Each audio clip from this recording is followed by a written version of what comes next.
Hello everyone and welcome back to another episode of what makes this game awesome. I've recently been going on kind of a nostalgia run, playing through a bunch of games that made up my childhood. And of course, a big part of my childhood was the Nintendo Wii.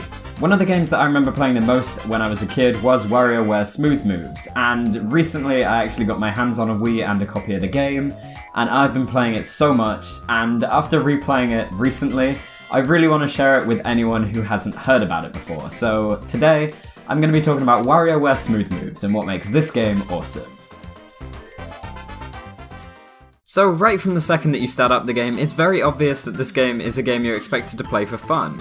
There aren't any deep underlying storylines or character backstories to be found in this one, so take off the Cloud Strife wig and put on your Wario moustache. Smooth Moves is part of the beloved WarioWare series, and possibly due to nostalgia, my favourite one in the series. As with all the WarioWare games, you play through a set of levels with increasing difficulty, each throwing quick, fast-paced microgames at you. Smooth Moves was released on the Wii, and so all the microgames take full advantage, or disadvantage, of the Wiimote's motion sense. This results in some of the most hilarious microgames and makes playing multiplayer especially fun as you watch your friends throw stupid poses and flail around to try and complete each microgame. Each level in the game is character specific and introduces a new pose that you hold the Wii remote in to play the microgames, which get mixed and matched throughout the levels. All of the poses have their own unique introduction, voiced by this beautifully sounding man.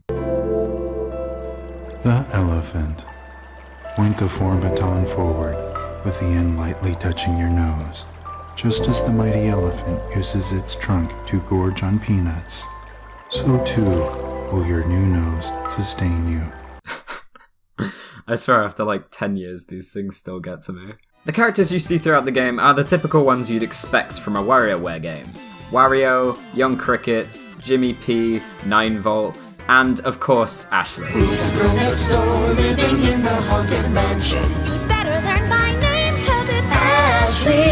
She knows the darkest spells and she brews the meanest potions. You might be the ingredient I seek. Although actually her song isn't in this game, which may instantly turn some of you away from it. Each character's microgames are generally themed towards their character, with 9volt's level being based around video games and having you play out smaller parts of other Nintendo games, like an Animal Crossing fishing game, a Metroid game, Mario Brothers collecting coins, and a bunch more. Some levels, like Jimmy P and Jimmy T's, have much more random but equally fun microgames to play. Also, on the subject of Jimmy P and Jimmy T, each character's microgames have their own music to go along, and while some are definitely better than others, all of them are crazy catchy. I've had one of them stuck in my head for like a year, and it just so happens that these two have, in my opinion, the best theme in the game.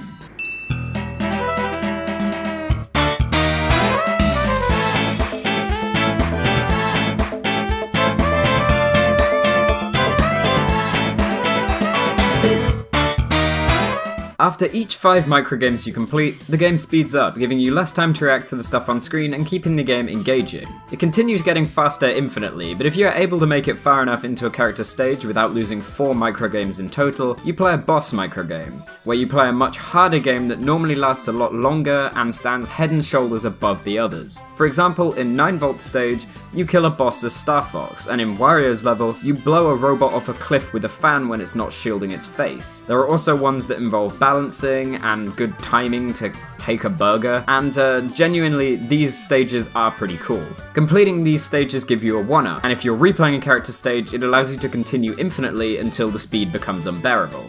If you're just playing a stage through normally, or it's your first time playing it, then it will kick you out after you beat the first boss and count that as a completion, and then you can go back and do it infinitely next time. The quote-unquote storyline is fairly short. I completed the game in one sitting, so about 3 or 4 hours, but considering how damn cheap this game is now, I really don't think this is a problem. I got it for like £2, and replaying the levels, multiplayer, and infinite modes will give you hours of content. There are 12 storyline chapters, and on each chapter, to complete it, you have to get through 14-ish microgames and a boss stage. This doesn't really pose a challenge in pretty much all of the levels, but that doesn't stop it from being really fun. But the real fun comes from playing back your favourite stages, and this lets you go for as many rounds as you want. And after completing the boss fight, it will then go another 14-ish stages and then give you a harder version of the boss fight, and the games still get faster and faster. If you enjoy playing in this super fast manner, there's even a mode which takes place at maximum speed, which is what I've mostly been showing footage of me doing in this video because it's the funniest to watch. These special modes are added after completing the game in the form of elephant rooms, and include a sudden death mode,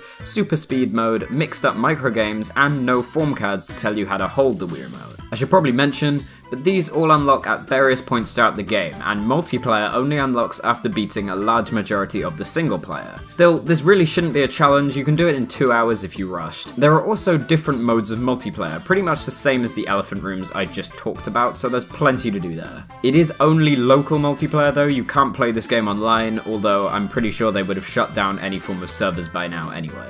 The last thing I really want to talk about is the actual microgames, and if they're any good. They definitely keep up the tradition of quickly throwing you into a random scenario, and often, the first few times seeing a microgame will make you laugh. Almost all of the microgames have a funny twist to them at some point, and some seem so random it's hard to believe the game designers were sober when they made them. It's worth mentioning that all of the games use motion controls, and if you don't like the Wii's motion controls, or you want to emulate this game, it would be a very, very bad choice for you. I can say that on a couple of occasions the motion controls did screw me up, and I can forgive it because I still really enjoy playing the game, but it's just worth mentioning because I know that it gets very frustrating for some people. So if you don't mind it, then this game will be incredibly fun, being one of the few games that I would happily play casually just for a few hours and then put down. And it's also a really fun local multiplayer game too.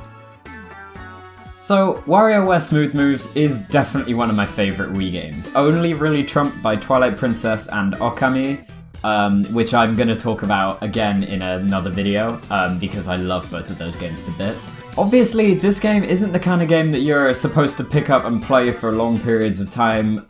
There's no hidden storyline that you have to spend all your time analysing plot or anything. And that's kind of weird for me, because I'm used to really getting invested in a game, sitting down and playing it for like 7 hours at once, and then sleeping, and then doing the same thing the next day. So it's weird to just play a game for a couple of hours and then put it down for me. I really like it though. I think this is probably my favourite casual game ever, that I can think of at least, probably due to nostalgia, but I just really love it. I haven't actually played many of the other WarioWare games. I've played one of the ones on DS, and I definitely want to give the other ones a try because I just love this one. I do feel like the ones on DS might provide a bit better of a casual experience because you can literally play them anywhere you want. And admittedly, the motion controls do kind of screw this one up a little at some points, but I can really look past that because the motion controls on the Wii aren't exactly great. So anyway, with all of that taken into consideration, I would rate WarioWare Smooth Moves an 8 out of 10. I think that the game's art style, music, and atmosphere overall are really charming, and I just like the way that this game is laid out. The gameplay is fun, and there's actually quite a lot more content than it looks like at first glance, because by replaying levels you actually get about 3 times the amount of content that you would if you just rushed through the whole game. And there are so many microgames, which adds tons of replay value. You can literally play the same stage and be getting new microgames every time, which is amazing. Anyway guys, I hope you enjoyed. Make sure to let me know what you think about WarioWare in the comments below. I want to know if anyone enjoys this game as much as me. I'm sure that quite a few people do. And what's your favourite installment in the series, if you've ever played it? It's kind of a weird series, just a bit, but I love it, and I really do want to hear what other people think. Also, make sure to hit like and subscribe to see more stuff like this from the channel. You can check out my social stuffs, they're on screen now and in the description, and they will keep you updated with the show. I post on Twitter a lot about the stuff that I'm working on, so make sure to check that out if you're interested. Anyway, with all that being said, I will see you in the next review, so see you there.